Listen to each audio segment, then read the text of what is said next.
Yo, what's up guys? Today is going to be a very cool thing.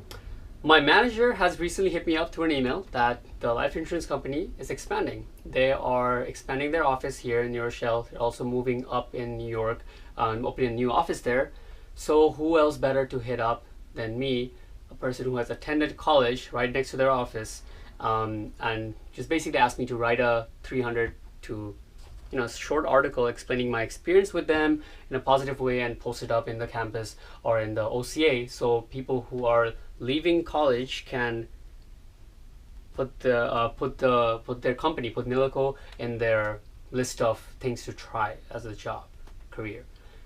Anyways, so I thought what better way to do this than make a video. That way in the description I can put the URL link and people can come see it. We can have like an eye-to-eye interaction, right? So before I begin explaining to you all the pros and cons of entering the life insurance industry, I want to do two things. Number one is I'm going to tell you a little bit about how the company currently recruits and the little flaw in that, as well as a little story about me, so you can kind of get a sense of why I suggest the things I say. By the way, if you're watching this video now because of the link I put up, then welcome to my little YouTube channel. You're about to get some good content and comes from an authentic place. Let's begin. Alright, so the company currently recruits in this manner, right? They call up people in monster.com, indeed.com, and they have a script that is pretty vague, and they tell them what they do. They take the average salaries of the successful agents and then say you can make up to $70,000 and blah, blah, blah. They keep on going. It's not all bad, it's not lies, but the problem being is that a lot of people come in not knowing what to expect. They don't have the right mindset when they walk in, hence you can see the insane number of people who quit the life insurance industry, right? It's over like 90% people quit it. All right, so if there's one thing I can do is to be very honest and point blank with this video.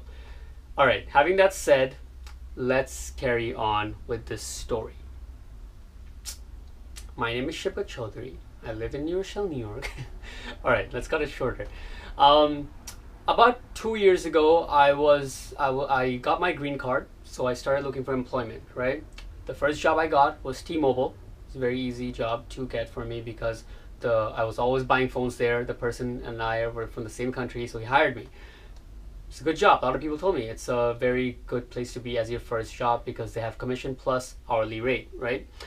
Everything was going good, but about 2 to 3 months later, it was right in the three month mark, I remember, because they told me I could apply for 401k, and then right after that I left.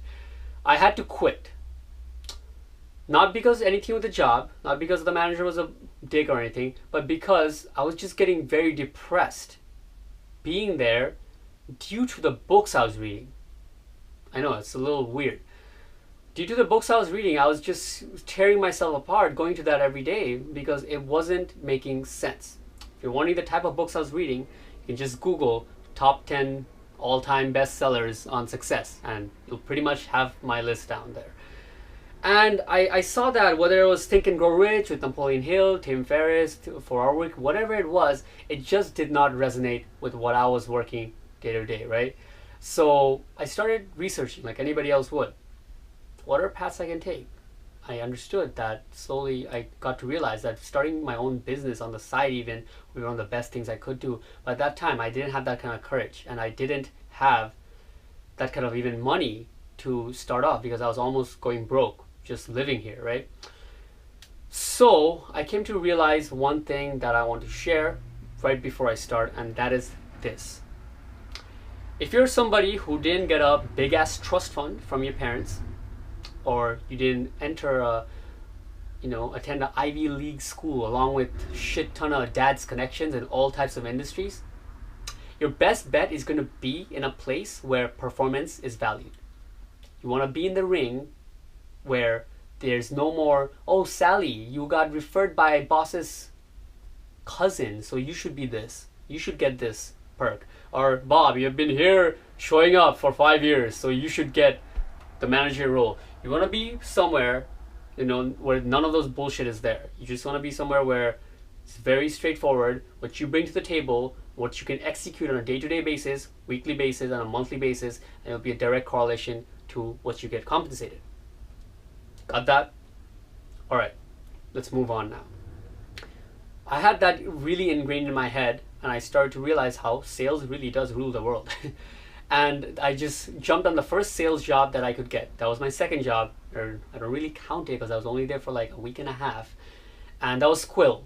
Long story short, it was they sell office. There's a branch of Staples. They sell office supplies to small businesses by door knocking, right? And after a week and a half, I quit, right? Their structure was horrible. I had to go to the office every day in the morning at 6 a.m. to 8 just to get hyped for the day, and then again make that trip an hour just to tell the report on how my day was in terms of sales and whatnot. It was just like a bad timing. There's a lot of waste of time, right? So I thought like this can't be efficient. Okay, there has to be a better way. So I began researching really hard this time, okay, into like specific paths I could really take, and it didn't take long for real estate and life insurance, being a life insurance agent, to climb up to my ranks. I started to realize that real estate is a pretty badass place to begin because it's just real estate. It's insane commissions. The industry is pretty tough. It'll just chisel you to be the type of person who gets shit done, period. But the downside being, I didn't have that type of luxury, that time that you take to, typical 6 months to a year an agent goes through to get all the training and learning about the market that he's in before they start making sales of houses. So I went with the next best choice, which was life insurance agent. Now I caught you up to where I currently am. I will begin just listing out, in my point of view, the 3 to 4 biggest reasons why it is a darn good worth of your time to give this industry a shot. Number 1 is the structure. I just told you a little bit about it. Quill, their structure was kind of whack, okay? The office going and coming back every day for the agents is like wears you out for no reason. The insurance industry doesn't have that bullshit. Once you start the training, you don't even have to go in the office. You just only go in the time that you're going to be making presentations. I will link a good video of this guy who just only works, I think like 7 to 8 hours a week, and he makes an extra $1,500, okay? I believe his name is Alex Ayuban. Okay, so shout out to him. I'll link him. He does it pretty amazingly. But you get the point. The structure, the amount of time you put in and the compensation you can get out for that is very good. The ratio is very good. Well worth it. The other part of the structure is that it's a darn commission. I'll give you an example. Quill, the office supplies company, if I went out and I sold $100 worth of office supplies for the day, right? Let's say I sold some ink for printers, some paper, $100. The commission was 30%. Not bad, right? But now let's compare this to the insurance industry. Just take national averages, average sales, okay? It's a $84 whole life policy for a single mother, right? Life insurance policy for a single mother, average is $84 a month. Should be paying $84 every month, right? You make that sale, and guess how you get paid. You get $84 that you'll be paying for the whole year. You get 50% of the whole year. I know, it's pretty crazy. The company fronts you a whole year's worth of commissions up front. So as soon as you make that $84 average sale, bam, in your bank account, the next paycheck, you're going to be getting $500 for that one sale, right? Just from that, the structure does it. It kills any other job that has sales, right? And it's not just with insurance, to be honest. It's with anything that there's a monthly recurring payment to come from, because then the company has the leverage to give their agents all kinds of crazy perks and bonuses. That's the structure. Moving on. This is something that's very important to me personally. I don't know if it's going to be important to you guys, but that is the raw business feel you get to be in when you are in this industry. Now, I'm not talking about you make your own schedule bullshit. I'm really trying to get to is literally the business aspect of selling insurance. So I'll give an example. If you were to go work for Walmart, let's say, and you're a cashier for it, like, starting job, whatever people do that, people, whatever people get into when they start out there. Let's say you're a cashier, right? What are you exactly doing? You're standing behind a desk.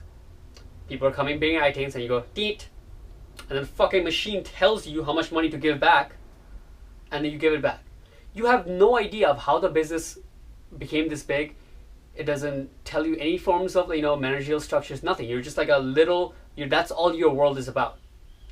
Now, that same aspect in the insurance world, you go out and you meet people.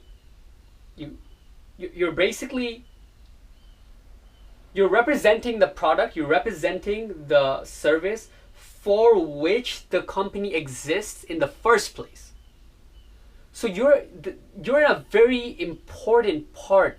You're the main part almost, right? You're the where the rubber meets the road. You are the sales. This is a very powerful place to come from because it puts you in a lot of pure experience that you can carry over in all kinds of things that life has to bring overall in the future, right? I'll get into that in a bit. So that's the raw business feel, right?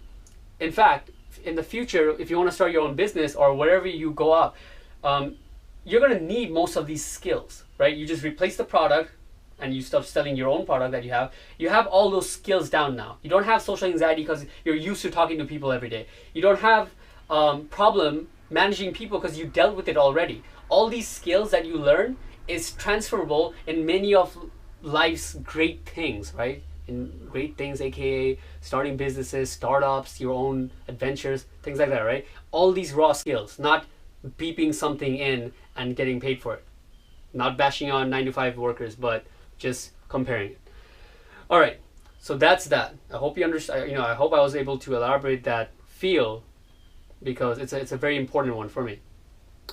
The next one I would say is leadership. I don't want to go very wishy-washy, but what I'm trying to refer to is leadership is very important, as a trait, blah blah blah. But a lot of these new videos that are coming up, and you might have noticed, have sayings like, "Oh, you need a mentor. If you want to be successful, you need a mentor. You need to get a mentor."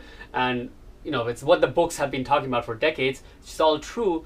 But whatever the fuss is about, just rest assured that you'll have the best of it from day one. And this is why. You're under a person that has a vested interest in your success directly, right? And you might be wondering, but you get that in MLM as well, and MLM doesn't work that well.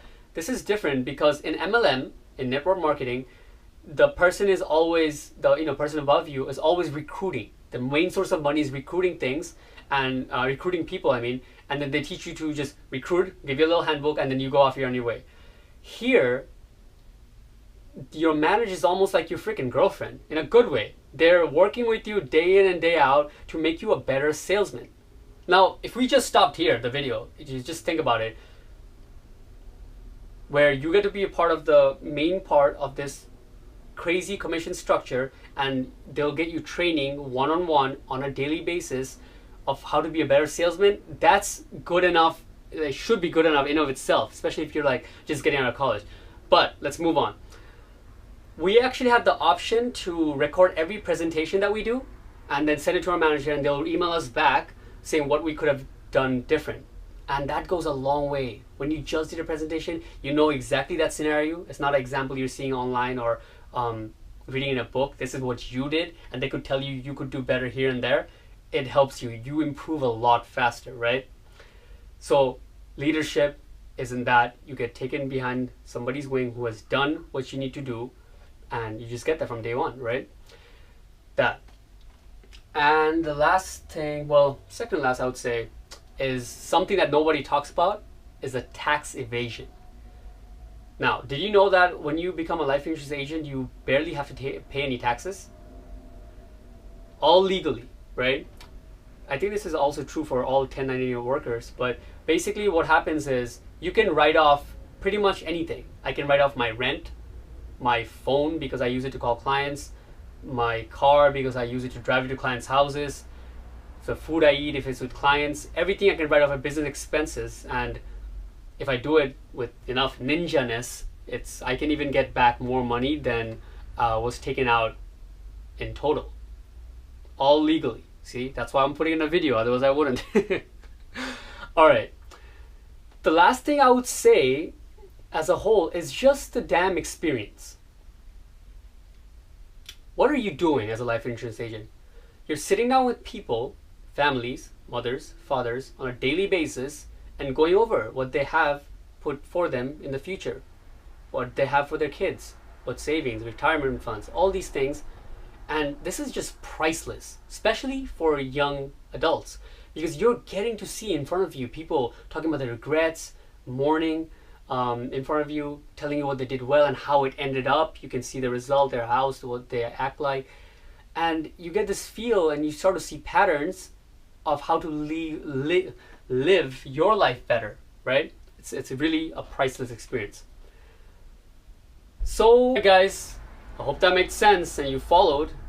If you haven't realized that I put all the fluff out, I've left it all out, like 401k, the long-term benefits and lifetime benefits, and how if you make a sale one time after 12 months, every time the client pays, you get 10% of that as well. All those things I left out because you could go get that information yourself from the websites. I just wanted to come from a place where you can understand what you're going to be really getting into, the type of skills you're going to be learning, the environment you'll be in, the direction these skills can take you, because all this holistically can also be told in one phrase as who you'll become, because in the long run that's far more important. So to wrap up, I will say why our company, right? That's why I made this video in the first place. So far I told you about the industry and why it's all that great, and then why our company. Why is it I didn't choose New York Life or Primerica or some big company, like that are advertised much more? And that is actually really, to be honest, for one reason: leads. The biggest fear people have for sales when they're starting out especially is door knocking. They have to door knock 100 doors. They have to cold call people all day to try to get an appointment. Nilico has over 900 unions they're affiliated with. If you don't know what a union is, it's basically a group of, it's an organization that represents a group of people. Bus drivers, school teachers, plumbers, they all have unions, right? And they get these weekly letters from their unions, and we're affiliated with the unions, so they have this portion in the article where the people can request to have an agent come in for an life insurance consultation. Doesn't get better than that, does it? Not only when you start you get this as frequent as every month, depending on your performance. If you're just burning through leads and not doing shit, then they're not gonna be giving you that resource, right? But having that said, as soon as I found that out, I just signed up to get licensed. It didn't need any else push from the company other than that. And I'll end with this: whatever direction you choose, bear in mind that mindset is going to be a very, very critical point. Okay, I just wanted to emphasize this one more time because I see people come in and I see how I went in, and it's just a massive world difference. Going into an insurance sales job because, oh, Walmart is not hiring, so let me just try this. You won't last a week, compared to going in when you've been listening to audio tapes of Brian Tracy, Jordan Belfort, and all these successful people, reading their books and having all that backup knowledge and understanding of how valuable the experience is, and then walking in. It's just a massive difference, to say the least. With that, I'll end this video. I'll leave my email below. Feel free to shoot me an email if you have any questions.